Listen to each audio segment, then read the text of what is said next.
Thank you, Ian, and thank you to the committee. And I must say, my time in Portlaoise has been quite an eye-opener. For those of you who weren't there last night, we had an extraordinary cultural event and an extraordinary community event, because we had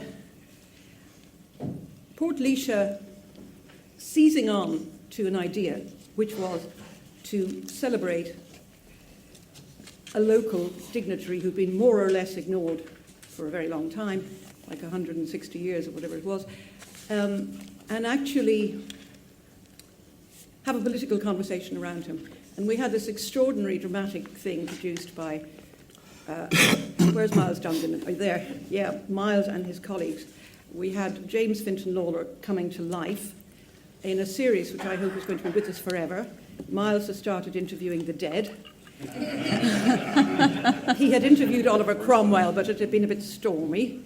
This was James Fintan Lalor, and next apparently is Brian Boru.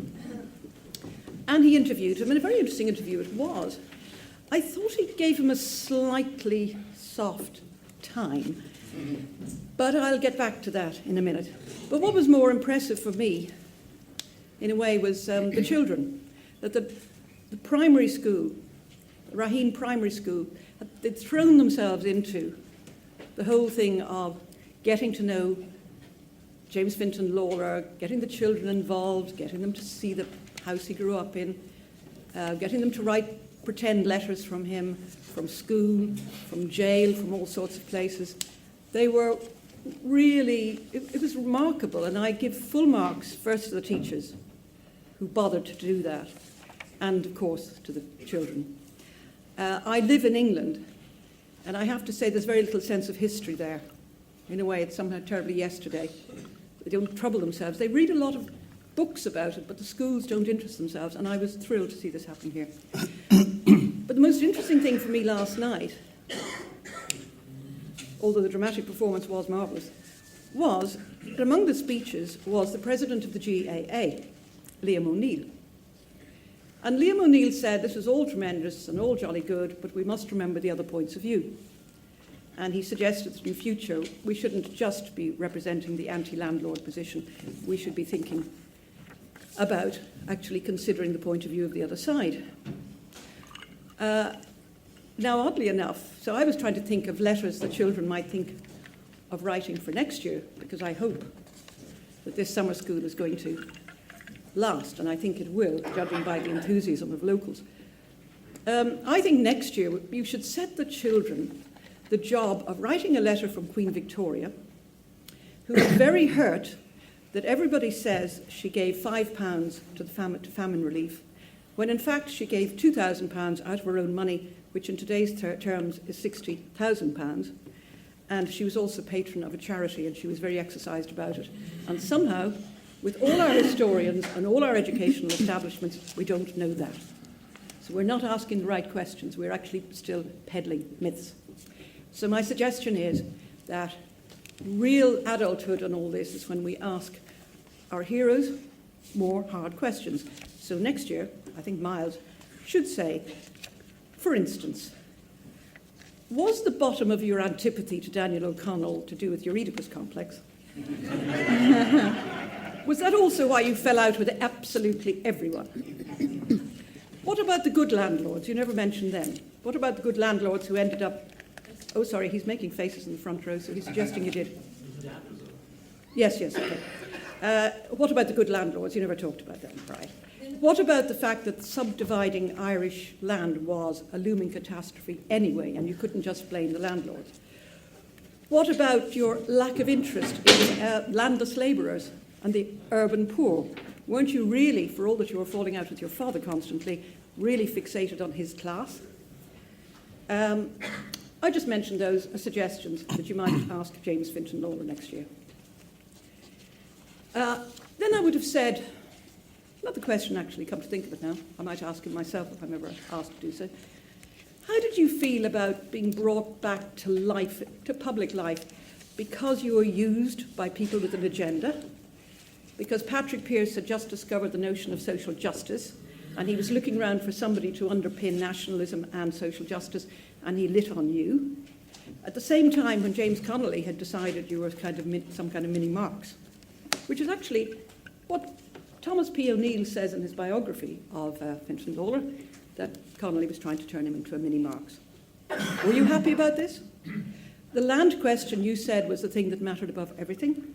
Well, actually, it was solved by the time these people prayed you in aid for a revolution which had nothing to do with land, and which really brought about a circumstance when the strong farmers ruled. And I might ask you a bit more about the Celtic tiger and greed. Anyway, enough of James Fintan Lalor. An interesting man, and well done for honouring him. And I think the summer schools are the most wonderful manifestation of the cultural energy. Enmity comes into it when we get to the politics. Okay, we're talking about politics and the press. We have virtually no investigative journalists, is my contention. Now, my colleagues, some of whom know an awful lot about this, may differ. But the fact is we are completely and utterly trammeled by libel laws. It's bad in the United Kingdom. It's infinitely worse there. I am sick and tired since I took up journalism of people saying, why haven't you got the courage to say X and Y? Because the lawyers take it out.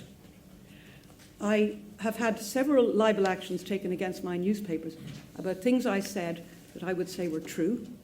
But either they paid people 10,000 quid just to go away and not bother them, which had lots more people coming along and threatening to sue again, or they lost incredibly expensive actions in the courts, and juries of the people awarded extraordinary amounts because they think that libel damages grow on some little fairy lights place. They don't realise they come from newspapers and that ultimately they'll kill newspapers. These days, I'd like some of my colleagues to talk about that, but these days it's worse and worse and worse. And in Northern Ireland, where things were going to loosen up a little bit, because the UK had reformed its libel laws a bit, actually quite substantially, it is being blocked.